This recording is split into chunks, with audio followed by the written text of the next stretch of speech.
Hello, this is Sue, and today's video is why is it hard to leave an abusive relationship?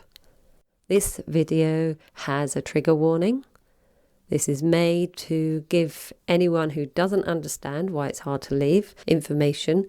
It's also made for anyone who is just coming out of an abusive relationship or just about to realise what you're feeling. Perfectly normal for the situation that you're in.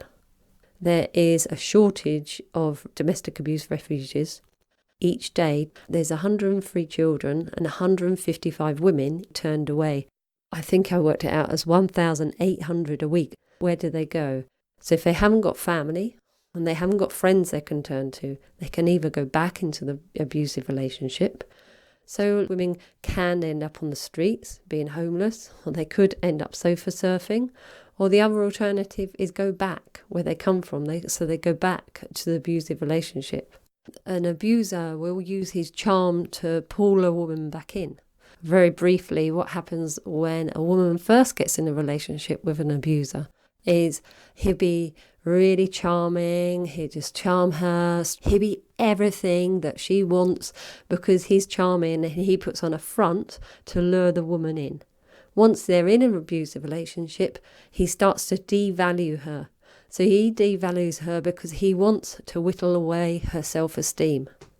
And then he turned back into the Mr. Charming, to the violent instant. So he'd go back into charming, I really didn't mean it, I'm really sorry, if you only tried it a little bit harder, I just had a hard day at work. He'd go back into charming, make every excuse. And he'll lure her back in, and he'll be this most enigmatic man you've ever met in your life. And then sure enough, as she's lured back in, he'll start again, and the whole pattern will start over again. Of course, it's all just lip service to pull her back into that relationship. Combined with really low self-esteem, the woman kind of often believes it because he is very charming, very charming. So a woman could not leave an abusive relationship because she doesn't want to end the relationship. She has invested loads of time. He could be father of her children, and then she'd feel guilty. It's him doing the abusive behaviour and he's totally 100% responsible. At the time, it's really hard to think clearly when you're coming out of an abusive relationship. Really hard. You're kind of brainwashed. Which goes on to the next part. You're often, not always, a woman is traumatised. Very often she has low self-worth, low self-esteem, whatever you want to name it. Pattern of an abusive relationship is about one person having the power and control and the other person having no power. So the only way that dynamic can happen, the abuser, to devalue their partner in such a way that they wipe their self-esteem on the floor.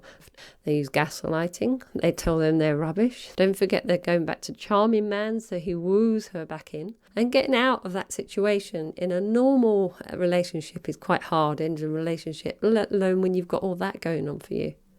Often the woman's isolated, but isolated would mean the abuser doesn't only work his charm on the woman, he can also work his charm on outside people as well. So he might charm her friends and her family and say, oh, she's really hard work, she's a bit mad, she's just accusing me of this stuff.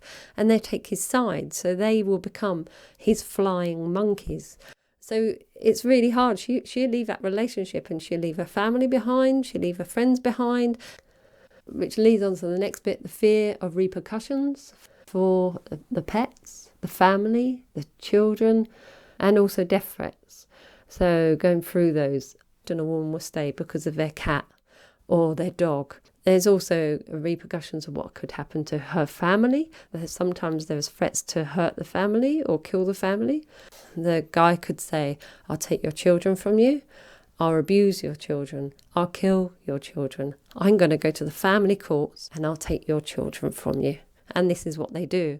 And the family courts right now are very pro-abuser and they have monopoly, the family courts, enabling these abusers to continue to abuse these children. So the fear of these repercussions are not fantasy, they're not in the head, they're actually real. And there's also death threat. When they first leave within the year, that's when they are the most vulnerable from being killed by the abuser. So she might stay for fear of her own life. fear of her child's life or children's life, fear for her family, fear for her pets. It's a real fear because this guy can be completely dangerous. Going back to the guilt, so you might have religious regions that you stay, family pressure sometimes, he's your husband, you've got to stay, just like you're with him now, you chose him, and there's all that sort of hoodly-hoo. And then we've got the leaving everything behind, so you could leave your house, all your belongings in the house, sometimes all your clothes, and it's leaving the area where you've lived. It's often leaving the friends that you've made in that area. Your children could be leaving school. They could be leaving their friends behind.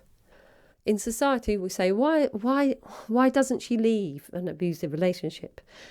But the school of thought is all about her, about what she's done. It's real victim blaming kind of mentality. Why doesn't she leave? Why does she stay in that relationship? The question could be, why does he abuse? Why doesn't he take responsibility for his abusive behaviour rather than why doesn't she leave?